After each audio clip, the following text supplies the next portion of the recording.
¿Cómo están? Dios les bendiga. En esta semana de nuestra clase de hermenéutica bíblica vamos a estar hablando de la lección 7, la lección 8 y la lección 9. Esta semana vamos a estar hablando acerca de lo que es el canon de las escrituras, que también es la parte fundamental de la hermenéutica. Y vamos a estar hablando acerca de qué es el canon y de dónde proviene esta palabra canon, para qué se utiliza, cómo se utiliza y lo que el canon representa o la importancia del canon en las escrituras. El canon se refiere a la lista de libros que pertenecen a la Biblia, y esto es muy importante, pues de esa forma nosotros vamos a conocer la voluntad de Dios. O sea, lo que está plasmado en la Biblia es la voluntad de Dios. Cada uno de los libros, cada uno de los capítulos, cada uno de los versículos es lo que Dios ha establecido como su palabra. Y el canon pues es un conjunto de normas o preceptos, también son principios que rigen, la conducta humana. También se conoce como un movimiento artístico, una determinada actividad. El canon proviene o es una palabra que proviene del latín y también del griego, que significa canon, regla, modelo. Eh, Podríamos hablar también acerca de precepto, que también significa eso, y vamos a hablar la importancia de lo que es el canon. Y primero que nada, pues la palabra de Dios es lo que nos da el crecimiento espiritual, y por ello pues es necesario que tengamos o que sepamos cuáles son los libros inspirados por Dios y que se nos muestran en la palabra. Y segundo, que el añadir o quitar palabras de la Biblia es peligroso, y pues evita que el pueblo de Dios le obedezca completamente en lo que él establece como su palabra y como la voluntad de Dios para nuestras vidas.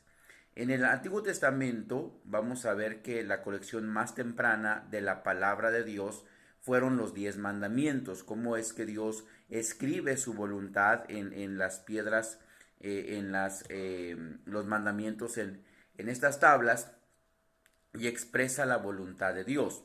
Los últimos libros que se escribieron fueron Esdras, Nehemías y Esther, y después hubo más adiciones al canon del Antiguo Testamento. Entonces, luego de que los últimos profetas, que fueron Ageo, Zacarías y Malaquía, murieron, después de ese tiempo vemos que hubo 400 años de silencio entre el Antiguo y el Nuevo Testamento. Y según la historia, pues ahorita vamos a ver qué pasó en ese tiempo, y también en las clases vamos a explicar un poco más acerca de ese silencio, de ese tiempo de silencio, que no se dio palabra revelada o inspirada por Dios. Según la Iglesia Católica, existen otros libros, aparte de los que eran reconocidos por los padres de la Iglesia, que tienen la misma autoridad y los cuales han sido incluidos en su canon. Estamos hablando del canon católico, en el Concilio de Trent. Pero vamos a ver que tanto Jesús como los apóstoles citaron diferentes porciones del Antiguo Testamento en aproximadamente 295 veces, pero nunca citaron ninguna porción de los libros que el canon católico establece que también son parte de la Biblia. Estos libros que la Iglesia Católica menciona que también son parte del canon, que no están en el canon original, sino que la Iglesia Católica los introdujo, se conoce como libros apócrifos, o sea, libros que no son verdaderos y que no son inspirados. Estos libros apócrifos nunca fueron vistos como escritura, ni por los judíos ni por la Iglesia primitiva. Y la primera vez en la que se incluyen en la Biblia fue por Jerome en el año 404 después de Cristo. Y este personaje creía y decía que no eran parte del canon, sino que podían ser útiles para los creyentes. Esto quiere decir que no tienen la misma autoridad de los demás libros y solamente deben ser utilizados como historia. Obviamente, como exegetas podemos usar libros de historia que nos ayudan para comprender un poco más la historia de la Biblia, pero no contemplarlos como libros inspirados. Los únicos libros inspirados son los que aparecen en la palabra de Dios, los que ya conocemos, desde Génesis hasta Apocalipsis, ¿ok?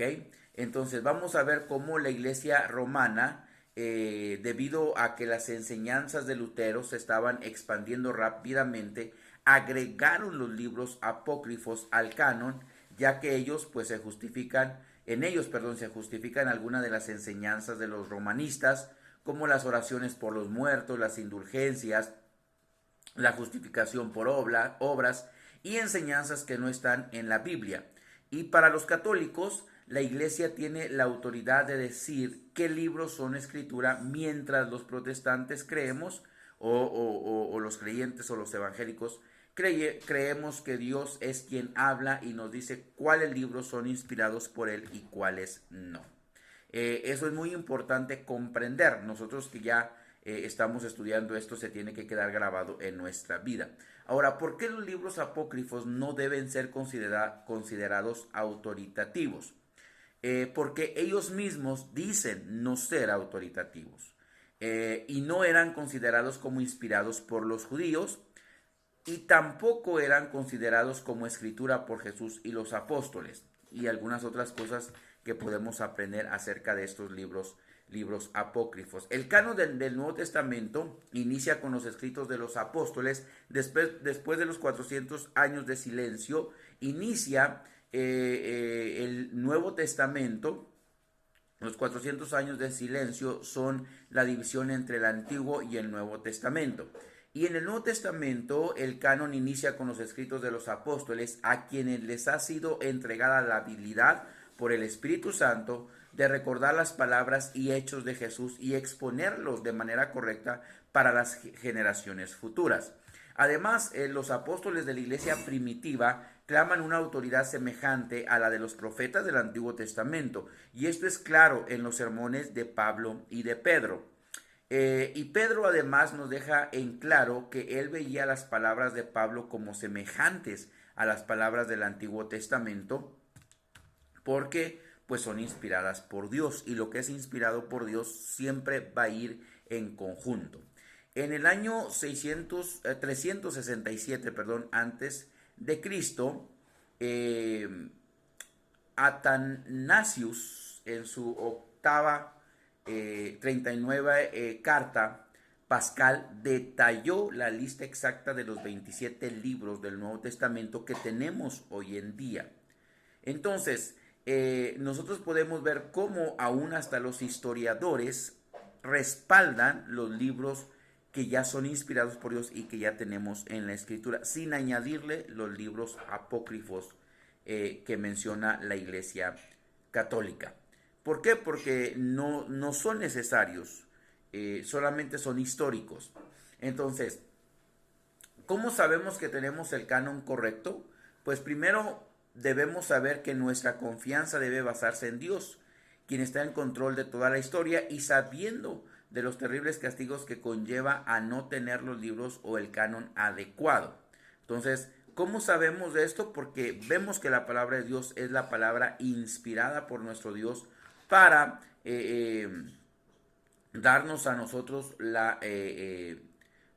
una explicación o una revelación de lo que Dios quiere para nosotros, ¿ok? Entonces vamos a ver qué es la palabra apócrifo, que significa escondido, y muchas otras cosas relevantes en cuanto a estos libros apócrifos, que también los vamos a ver y que no son parte del canon de la Biblia, que no son parte de la inspiración del Espíritu Santo dada a los hombres a través de expresar la voluntad de Dios en cada uno de los escritos que ya tenemos en la Biblia. Entonces esta semana vamos a estar hablando acerca de eso, que es importante conocer lo que es el canon de las escrituras y para qué nos sirve, qué es el canon, porque a veces no sabemos qué es el canon de las escrituras y mucho menos pues saber para qué nos sirve. Pero en esta clase, en esta semana vamos a aprender eso y vamos a conocer, ¿no?, las cosas importantes. Después en las siguientes clases vamos a ver la división del Antiguo y el Nuevo Testamento. Y en las divisiones del Antiguo Testamento pues vamos a ver los libros que completan el Nuevo Testamento y cada una de sus divisiones, el Pentateuco, los libros históricos, los libros poéticos y los libros proféticos.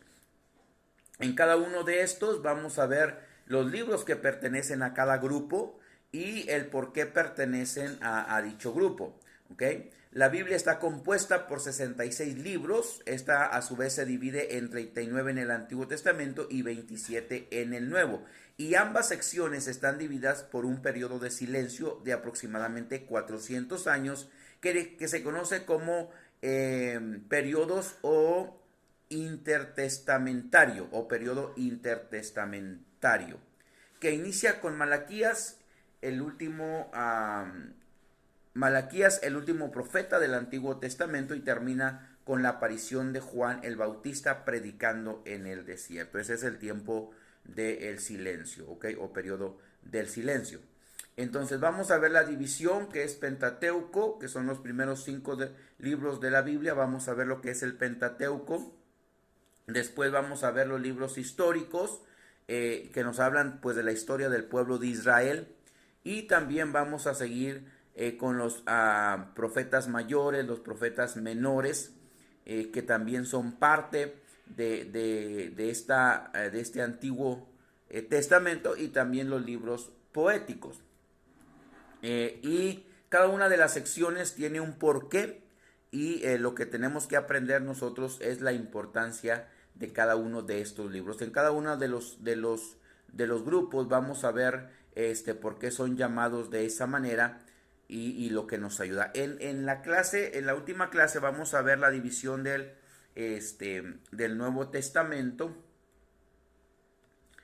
y cómo también está comprendido por cada uno de sus libros, cada uno de sus grupos. Por ejemplo, los evangelios, el libro histórico, que nada más es Hechos, las cartas tanto de Pablo como de Pedro, cartas pastorales, cartas del cautiverio.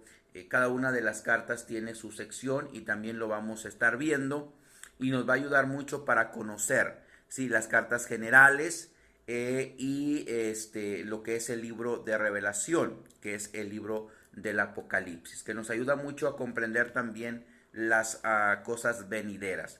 ¿Okay? Eso es en la clase número 18, perdón. En la 19 vamos a ver las discrepancias de la Biblia.